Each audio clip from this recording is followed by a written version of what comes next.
que existe um Trump no meio do caminho. No meio do caminho, existe um Trump. Ou seja, uma mudança na geopolítica mundial. Professor Antônio Lobo, professor de Geopolítica e Geografia Política da Universidade Federal da Bahia, conosco. Professor, muito obrigado por atender aqui o Jornal Nova Brasil. Muito obrigado. O que a gente tem uma geopolítica constituída que ela é oriunda do final e do resultado da Segunda Guerra Mundial, né? Os países vencedores daquela guerra, dentre eles os Estados Unidos, redesenharam, redefiniram os espaços de poder no mundo. Essa geopolítica na atualidade ela vem sendo questionada, né? Questionada por países do sul global, como o Brasil, por exemplo, que reivindica mais espaço político nos fóruns decisivos, nos órgãos multilaterais, como a ONU, por exemplo, e questionada também por países que cresceram muito nos últimos anos, principalmente do ponto de vista econômico, como a China, que quer mais espaço, que quer um assento mais confortável, assim como a Rússia e o Irã, dentro dessa geopolítica global.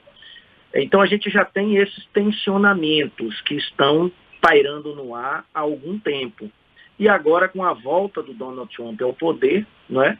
O Donald Trump adota uma política dos Estados Unidos grande de novo, né? De uma suposta construção de uma América forte, de uns Estados Unidos forte de novo, e vem adotando uma série de medidas para reposicionar os Estados Unidos dentro desse momento da geopolítica global. Professor, no passado, quando os Estados Unidos estavam nessa posição que você acabou de descrever para nós, ele era classificado como uma nação imperialista. Isso pode voltar ou não? Olha, Heródoto, o caráter imperialista, ele nunca desapareceu, não é? A ação imperialista dos países, ela foi a forma, né, de agir, foi se modificando ao longo dos tempos. Então a gente tinha um imperialismo muito marcado pela ocupação física do espaço, não é? Pela ocupação física das fronteiras, inclusive com tropas militares para definir, para reconfigurar esses espaços e essas fronteiras. E agora a geopolítica, ela é diferente.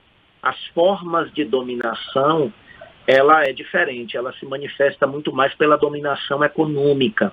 Ela se manifesta muito mais por uma lógica política econômica que a gente chama na atualidade de neoliberalismo, não é? Onde as grandes empresas, as grandes corporações, os grandes grupos econômicos globais acabam substituindo o poder dos estados e controlando a utilização dos recursos naturais, a economia e a política dos países, principalmente dos países mais pobres, dos países emergentes, dos países que estão localizados na porção sul global. Então o imperialismo ele nunca desapareceu. A gente pode dizer que ele está até mais forte, mais intenso agora, não é? E o Donald Trump ele volta ao poder a partir de um conluio de bilionários, né, que controlam o sistema financeiro e que controlam principalmente as redes de comunicação através das big techs, não é? Então ele quer reconfigurar, reposicionar os Estados Unidos dentro desse momento atual da geopolítica e do imperialismo. Perfeito. Professor Antônio Lobo, muito obrigado, professor. Eu que agradeço, fico à disposição, tá bom? Grato. Professor Antônio Lobo, professor de Geopolítica e Geografia Política da Universidade Federal da Bahia, conversando conosco a respeito, então, dessa reorganização do mundo em função da geopolítica. Temos também notícias da cidade.